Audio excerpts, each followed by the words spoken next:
March 6, 1944. 23,000 feet over Germany. A B-17 Flying Fortress faced 12 Messerschmitt Bf 109s.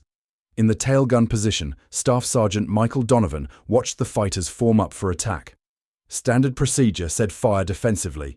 Training said conserve ammunition. Common sense said survive. Donovan said attack first. World War II didn't end in 1945. You're still living in it. The borders you see, the technology you use, and the conflicts you hear about all trace back to World War II. Subscribe to uncover how one war still controls the modern world.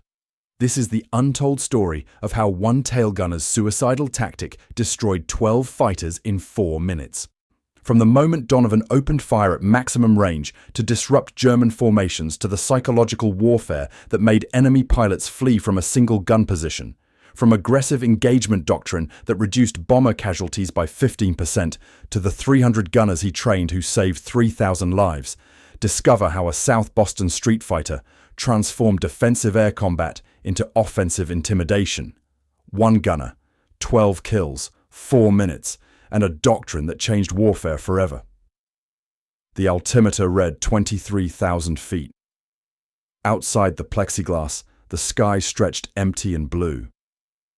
Michael Donovan crouched in the tail section, twin .50 caliber machine guns cold under his gloved hands. He'd been watching the contrails for 2 minutes, distant white streaks against the winter sky. Messerschmitts, forming up. Getting ready. The intercom crackled. Fighters, 6 o'clock high. Donovan didn't respond. He was already tracking them. 12 aircraft, standard attack formation. They'd come in fast, guns blazing, then break off. The doctrine was simple. Wait until they're in range. Fire when you can hit them. Conserve ammunition. Every gunner in the 8th Air Force knew it. Donovan lined up his guns on the lead fighter. Still 2,000 yards out. Way beyond effective range. His finger found the trigger. Every instinct, every hour of training, every briefing said wait. He squeezed. The guns hammered. Tracers arced out into empty sky, falling short by 1,000 yards. The German formation scattered, not because he'd hit anything, because someone was shooting at them from impossible range, because the tail gunner wasn't waiting to defend. He was attacking first. The lead Messerschmitt broke left. 2 more followed. The formation dissolved. Instead of 12 fighters coming in coordinated, disciplined, deadly, Donovan faced confused pilots making individual decisions. 1 peeled off entirely, turning for home. 11 left. The first fighter committed. Dove in from high right. Donovan tracked him, still firing, still too far out. The pilot's approach wavered. He was flying into a stream of tracers that shouldn't be there yet. His burst went wide. He broke off early, diving under the bomber. No hits. Donovan swung the guns to the next target. Another Messerschmitt lined up. Donovan opened fire at 1,500 yards. The pilot saw the tracers, tried to adjust, came in anyway. Donovan walked the rounds toward him. At 800 yards, the .50 calibers found their mark. Pieces flew off the fighter's cowling. Smoke trailed. The Bf 109 rolled inverted and fell away. First kill. 2 more came in together, trying to split his fire. Donovan picked the right one, held the trigger down, let the aircraft's momentum bring it into his cone of fire. The fighter's canopy shattered. The plane snap-rolled and collided with its wingman. Both tumbled out of formation, 1 trailing flame, 3 down. The intercom was screaming now. Multiple voices. Other gunners calling out fighters. The waist guns opened up. The top turret traversed. But in the tail, Donovan had created chaos in the German attack. They weren't flying their doctrine anymore. They were reacting to him. A Bf 109 came straight in from dead astern. Head-on approach. Donovan's favourite. He fired at maximum range, shoot tracers reaching out like he was throwing punches. The German fired back. Cannon rounds tore past the tail section. Donovan didn't flinch. He adjusted fire, led the target, and held. The fighter flew into a wall of .50 caliber rounds. Its engine exploded. It corkscrewed past the bomber close enough for Donovan to see the pilot slumped in the cockpit. 4. 3 fighters tried to coordinate, coming in from different angles. Donovan fired at all of them in sequence, Short bursts. No pause. The psych effect was immediate. They saw a tailgun that never stopped shooting, that engaged at ranges that made no tactical sense, that fired like the gunner had unlimited ammunition and zero fear. One fighter's approach went flat. Defensive flying. Donovan hit him on the wing root. The Messerschmitt shed parts and fell away smoking. 5. And the remaining pilots were breaking doctrine now. Coming in alone, tentative. Donovan could feel it. They were scared of the tailgun. A minute ago they'd had numerical superiority, tactical advantage, altitude. Now they were flying scared. He fired at the next fighter before it even committed to an attack run. The pilot saw the tracers and broke off without firing a shot. Psychological kill. Another Messerschmitt tried a high-side pass. Donovan tracked it, firing continuously. The pilot misjudged, came in too steep. His burst went low. Donovan's round stitched across the fighter's fuselage. It rolled hard right and disappeared beneath the bomber, trailing smoke. 6 confirmed. 2 fighters coordinated one last attempt. Came in from 5 and 7 o'clock, trying to bracket him. Donovan fired at the left one, walked the rounds across, but then swung right without pausing. The left fighter broke off, smoke pouring from the engine. The right one pressed the attack, fired, missed, tried to break. Donovan led him perfectly. The fighter disintegrated in mid-air. 7 kills, maybe 8 if the smoking one went down. The remaining Messerschmitts were pulling back, regrouping at a distance. Standard doctrine said they'd make another pass. Donovan didn't give them time. He fired long bursts at the formation, tracers arcing out, falling short but visible. Aggressive, relentless. The message was clear. This tailgunner would not stop shooting. One fighter turned away completely, then another. The psychological break was complete. They'd started with 12 aircraft against 1 bomber. Now they were running from 1 gun position. The remaining fighters scattered. Donovan tracked them until they disappeared into the clouds. The entire engagement had lasted 4 minutes. The intercom crackled. "Tail gunner, what's your ammo count?" Donovan looked at the belt feeds. Nearly empty. He'd fired almost everything he had. But 12 fighters had attacked, and 12 fighters had broken off. 7 confirmed kills, maybe more. 0 damage to the bomber.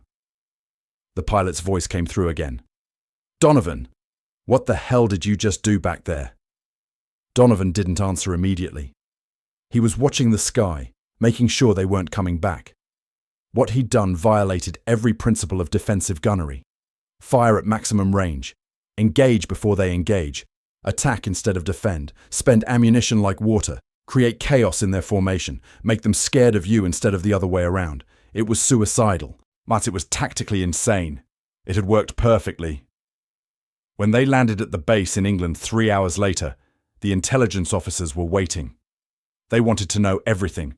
Ranges, timing, tactics, results. Donovan walked them through it.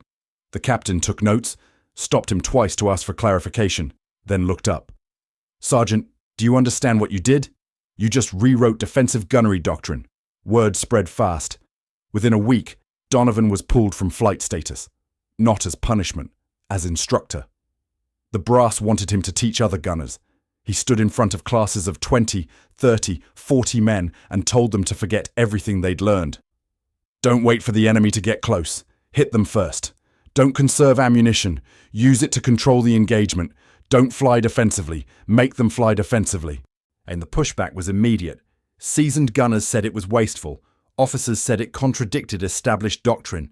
Tacticians said the math didn't work. Donovan said, "Try it and see." The first crews that implemented his methods came back reporting similar results. Fighters breaking off early, attacks disrupted, fewer bomber casualties. The data started coming in. Bomber groups using aggressive engagement tactics showed a 15% reduction in losses. Fighter pilots interrogated after being shot down reported that tail gunners who opened fire early forced them to break formation and make mistakes. The psychological impact was measurable.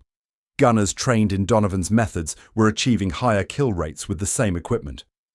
By summer of 1944, Donovan had trained 300 gunners, and they deployed across the 8th Air Force, flying missions over Germany, France, the Low Countries.